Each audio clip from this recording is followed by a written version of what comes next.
کہ ہاں صاحب جب ہم انڈیا سے آئے تھے تو یہ ہوا تھا، اور جب ہم مثال کے طور پہ کراچی آئے تھے تو یہ ہوا تھا، اور فلاں رستے میں یہ ہوا تھا۔ شاہد کاظمی صاحب مرحوم و مغفور، ڈرامہ نگار، ادیب، شاعر، پی ٹی وی پر جو ڈرامے لکھتے تھے اور ڈائریکٹر بھی رہے، شاید ہمارے عزیزوں میں تھے، میرے والد کے کلاس فیلو تھے، خیرپور کے تھے۔ وہ ایک دفعہ فرمانے لگے کہ میں ایک ڈرامہ لکھ رہا ہوں، اور وہ سچا ڈرامہ ہوگا کہ جب ہم ہندوستان سے آئے تھے تو کیا ہوا تھا۔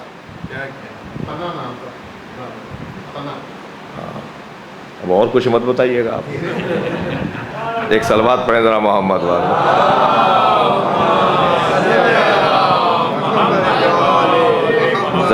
ظاہر میرے بھائی میرے عزیز تشریف فرمائے تو میں نے ان سے سہارا لیا۔ وہ واقعہ جس کو انہوں نے قلم بند کیا، وہ فرمانے لگے جب ہم ہندوستان سے ہجرت کر رہے تھے تو ہمارے گاؤں میں، دھوڑلی کے تھے وہ، ہمارے گاؤں میں مسلمانوں کا قتل عام ہمیں نظر آ رہا تھا۔ کہنے لگے میں تو چھوٹا تھا، ہم 4 5 6 بہن بھائی تھے، ہمارے ابا نہ جانے کہاں تھے، ہمارے تایا چچا کوئی کہیں اپنی جان بچا رہا تھا، کوئی کہیں۔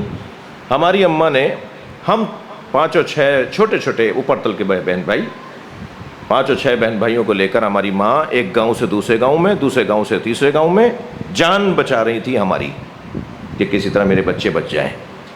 اور آنکھوں کے سامنے لوگوں کو ذبح ہوتے ہوئے ہم دیکھتے تھے، اور لوگوں کو تڑپتے ہوئے ہم دیکھتے تھے، اور عورتوں کی عصمت دری ہوتی ہوئی ہم دیکھتے تھے۔ یہ منظر ہم اس بچپن میں دیکھ رہے تھے۔ ہماری ماں ہمیں ایک جگہ سے دوسری جگہ رستہ پار کر کے لے جا رہی تھی، جو مجھے یاد ہے، مجھے جو خود انہوں نے بتایا۔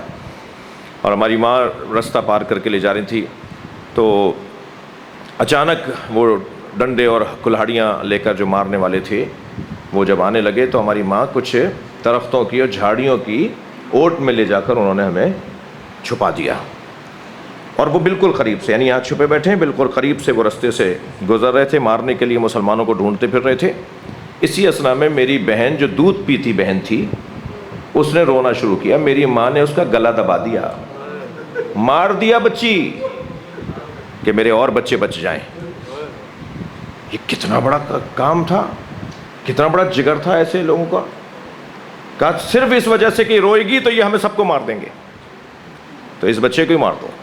میری ماں نے اس کا گلا دبا دیا، اور پھر گھنٹوں روئی ہیں اس کے میت کو گود میں لے کر، اور پھر وہیں جھاڑیوں میں ہی میرے بہن کو یا بھائی تھے اس کو وہیں دفنا دیا۔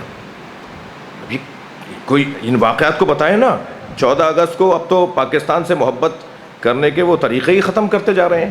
کوئی بتائے نا بھائی یہ بنا کیسے؟ ان بچوں کو جب تک پتہ نہیں چلے گا اس میں کتنا خون گیا ہے، کون بتائے گا؟ یہ بزرگ بتائیں گے، یہ جن پر گزری ہے وہ بتائیں گے۔ یہ ایک میں نے مثال دی ہے، میری مراد صرف یہی موضوع نہیں ہے۔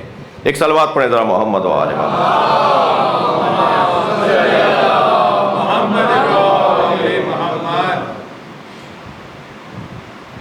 یجاہدون فی سبیل اللہ۔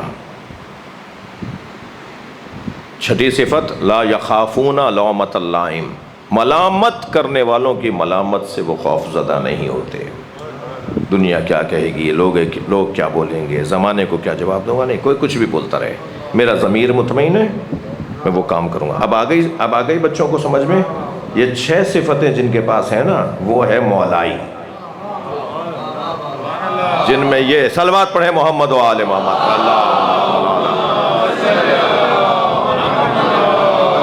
یہ 6 صفتیں جن میں ہیں وہ ہے توحید کو اور رسالت و نبوت اور مولا علی کی ولایت کو ماننے والا۔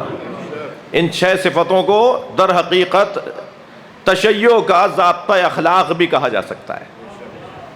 تشیع کا ضابطہ اخلاق ہے یہ 6 صفتیں۔ اللہ محبت کرتا ہے، وہ اللہ سے محبت کرتے ہیں، مومنین سے وہ لڑتے نہیں ہیں، کافروں سے وہ اکڑتے ہیں، تکبر کرتے ہیں، اور ہمیشہ کچھ نہ کچھ مثبت ایکٹیویٹی میں اپنے آپ کو، مثبت کام میں اپنے آپ کو مصروف رکھتے ہیں، مجاہد ہوتے ہیں، جو جہاد کرتے ہیں، کوشش کرتے ہیں۔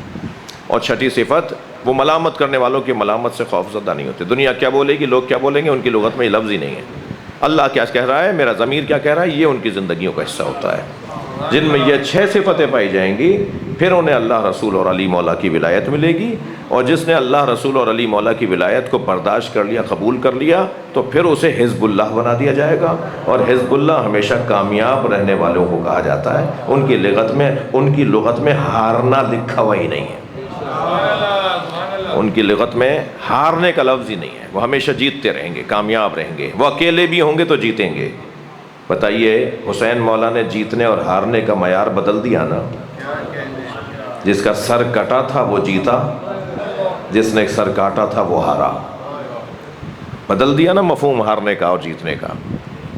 کبھی ہوا ایسا؟ یہاں خون نے فتح پائی ہے تلوار کے اوپر،